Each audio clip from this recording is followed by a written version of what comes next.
The mark of the beast. What exactly is it? Well, first of all, we all know there's a lot of speculation about the mark of the beast and what it actually is. So I'm going to read a verse in the Bible from the book of Revelation, and it's chapter 13, verse 16, the book of Revelation, and it concerns the mark of the beast.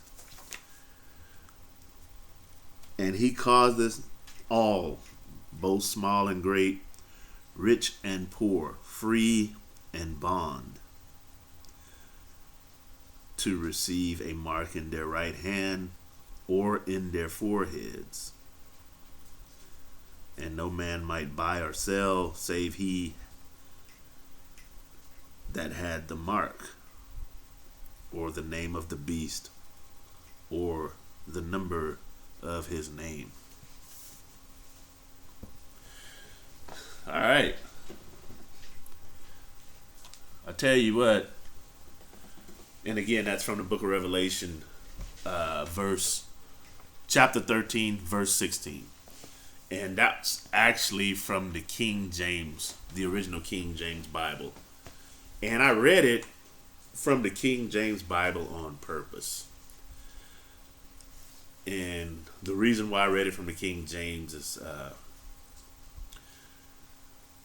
I did a video before about biblical subliminals, subliminal messages, and how ideas can be implanted in your head without you even knowing it. For instance, if I wanted to change up the meaning of a sentence completely,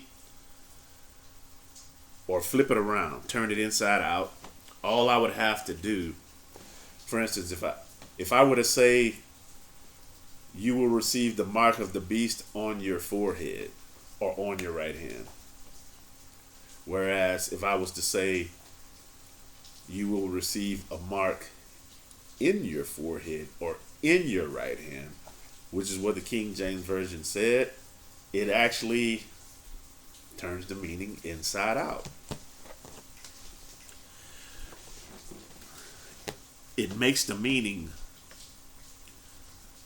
less threatening, less scary. And to be totally honest, a lot of us need to be scared straight. But that's what I've talked about before in another previous video about the Bible no longer being the Word of God, because the powers that be have been manipulating the Bible over the years and changing these little words, these little prepositions, to flip the meaning inside out, so you don't really get it. For those that have a heart to understand or a mind to understand, we won't get it if it's presented to us in flip-flop fashion. But the older versions of the Bible, which is the original King James is one of them, have those original verbiages. And it would probably behoove any of you avid Bible studiers to get some of these older versions of the Bible and get the real intended meaning. Your spirituality is at stake, and you're gonna understand why in a minute. First of all, the mark of the beast in your right hand. I mean, what's the significance of that? Well, back in the day, in biblical times, and in the old Greco-Roman days, even when Christ was said to walk the earth, it's raining outside. Even as it is today, most people are right-handed. If you were left-handed,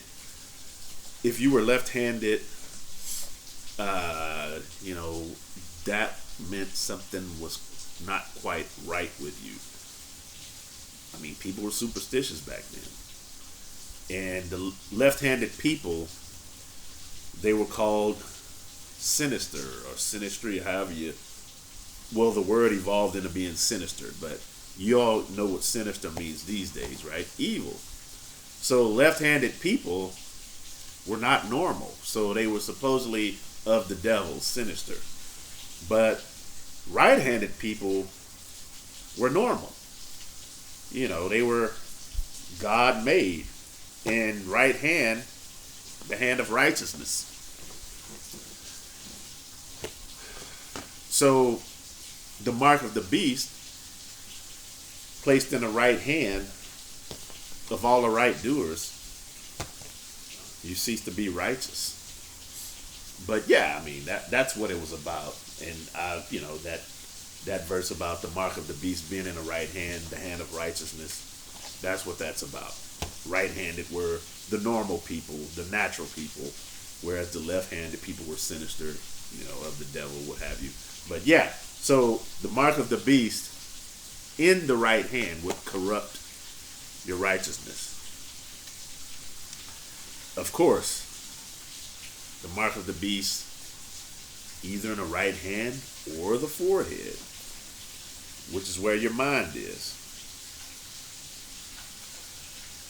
The mark of the beast in your head, as opposed to on your forehead, like a stamp or what have you, or a tattoo. I know a lot of people are talking about microchips these days. That's a pretty compelling idea, but I don't think that's practical. Unless you're so dummied down to where you can be connected to some kind of artificial intelligence, man-made, to be controlled. Nevertheless, in that sense,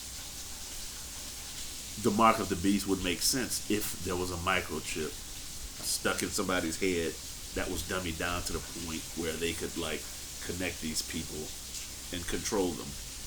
And who knows? Maybe if you look at some of these virtual reality games, you put on these goggles or what have you, you think you're in another world and you're acting and reacting. It's actually connecting. Who's to say that at some point there won't be a microchip that they can have the same effect?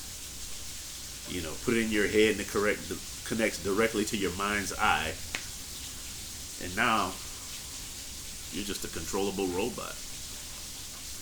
But before any of that can happen, the only way that can happen is if you're totally void of spirituality. And I talked about spirituality before.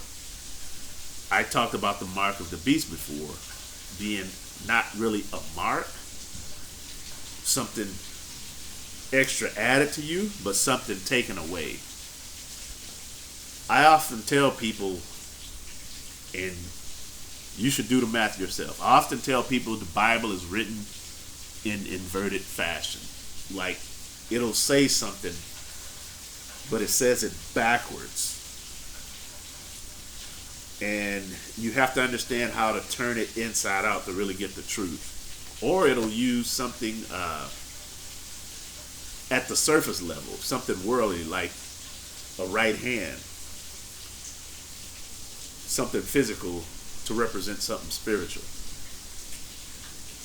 So, the mark of the beast, it's happening, I believe, because I often talk about this world as being gradually increasing as far as people being void of common sense. I mean, you look at people these days, they're just barely able to pay attention. You talk about the whole thing about ADD and all this other stuff, and people are losing their capacity to pay attention in the real world. Which is why a lot of people are walking around in these virtual worlds in their phones, and they're not paying attention to the real world.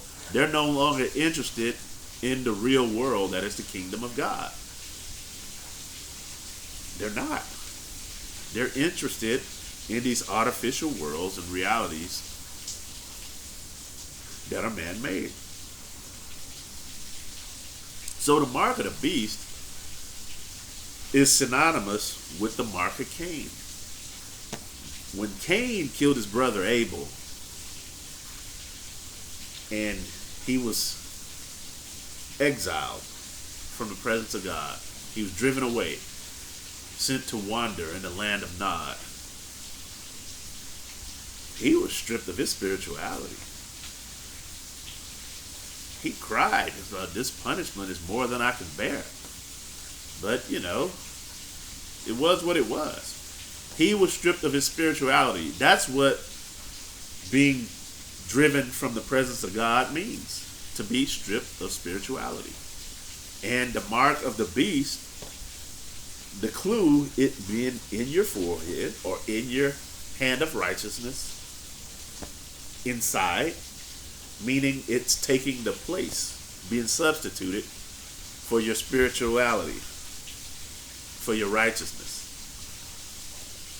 Something devilish and demonic is now in control and possession of you. The mark of the beast.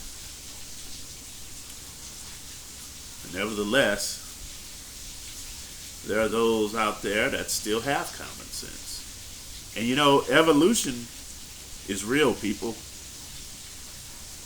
Evolution is real.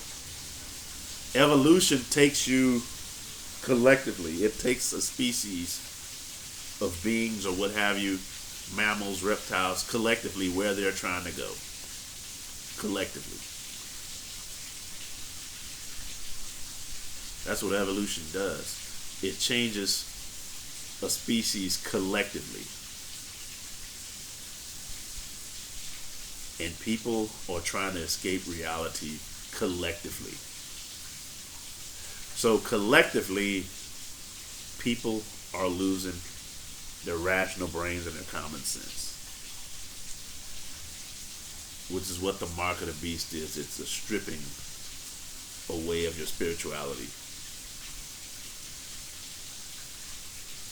So something artificial can replace it. The mark of the beast is an artificial spirit.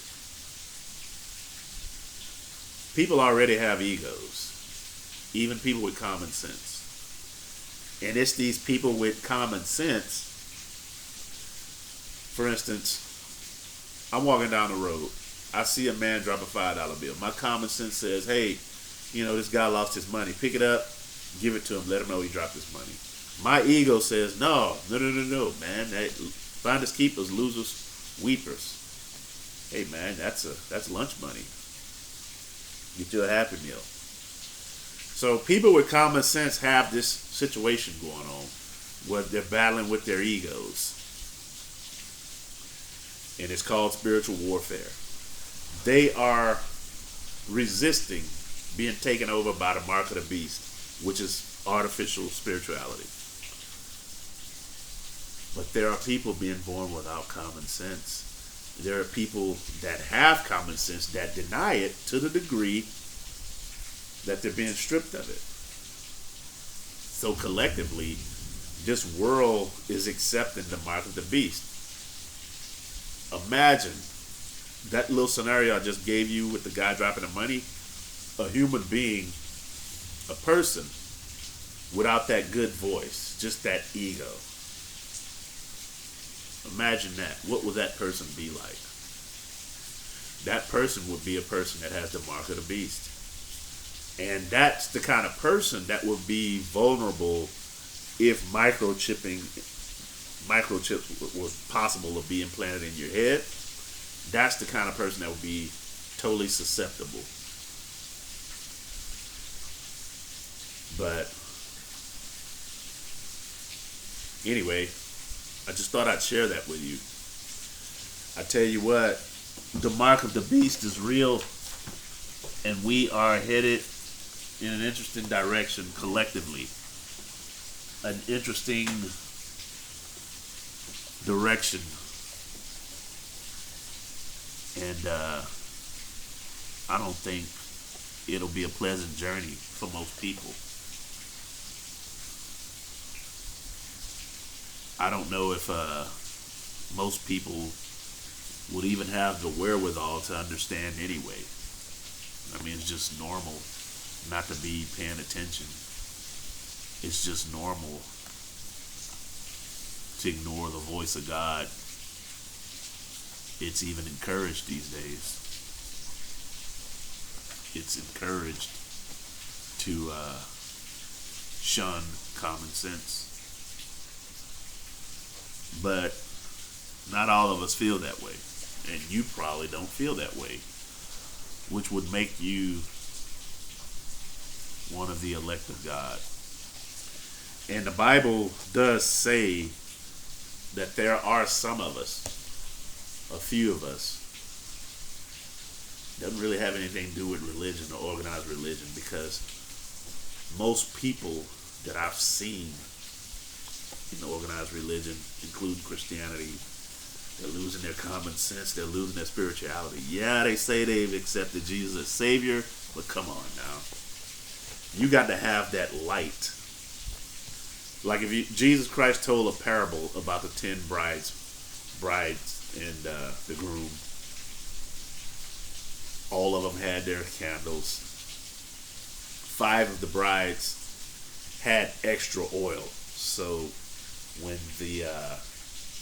it got dark, or depending on how long they had to wait, and their light started becoming dim to the point where it was almost out, they had their extra oil to rekindle the flame. Now he's talking about Christianity. And then the other bridesmaids were foolish. They didn't bring extra oil. So the groom, after a period of time, their flames started to grow dim and their flames went out.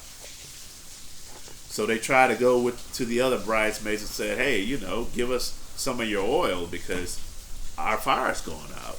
And the other bridesmaids were like, no, you could have prepared just like us. You're not, if we give you some of our oil, ours won't last until the groom gets back. That's the predicament of Christianity. That's the predicament. A lot of Christians are being lulled and pulled into that evolution thing, being stripped of their common sense. A lot of them are just as nutty as they want to be.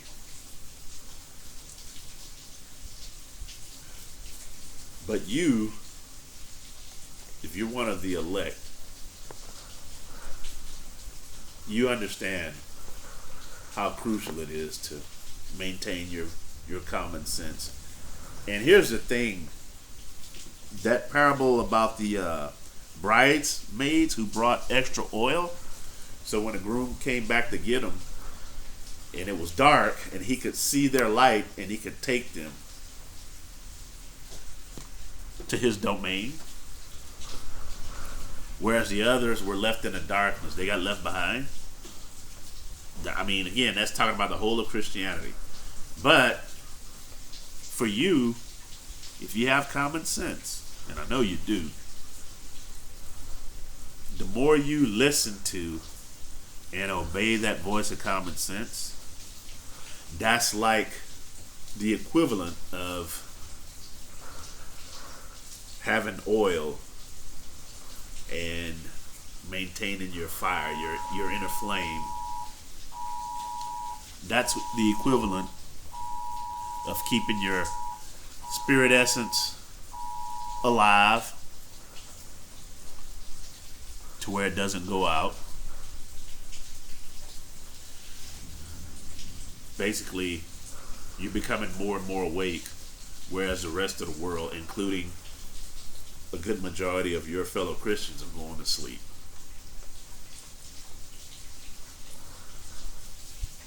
So, the mark of the beast is basically people being stripped of their sense, their common sense. And I know, like I do, I know you see it happening everywhere. I know you see how all these people are acting like mindless animals. They're rude. They are Yeah, they lack common courtesy and manners. I know you see it, especially in a lot of the young folk. And I commend the young folk out there that, you know, have been able to maintain a level of decency and common sense of respect for others. But the majority, I know you see it. They're being stripped. Not only have they lost faith, I mean, hope is even gone. They've lost hope. And that's the mark of the beast. It's not an actual, again, the Bible in so many ways is written in inverted fashion. And it was written that way on purpose. The Messiah talked in parables on purpose for only a select few who could get it. Because, as he told his disciples, you got to be careful. Don't cast your pearls before swine and dogs. So, yeah. The mark of the beast is synonymous with the mark of Cain. People are being stripped of their natural spirituality, and your spiritual being is your essence that can allow for you to connect to the Creator. Even if you believe in an intercessor, you would still need that spiritual essence, that flame, to connect to an intercessor, to connect you to God. You still need this. You still need your spirituality. Ain't no way around that. And if you're being stripped of your spirituality, if you're gradually being imposed upon mentally with the mark of the beast, even Jesus can't help you. Anyway, I tell you what,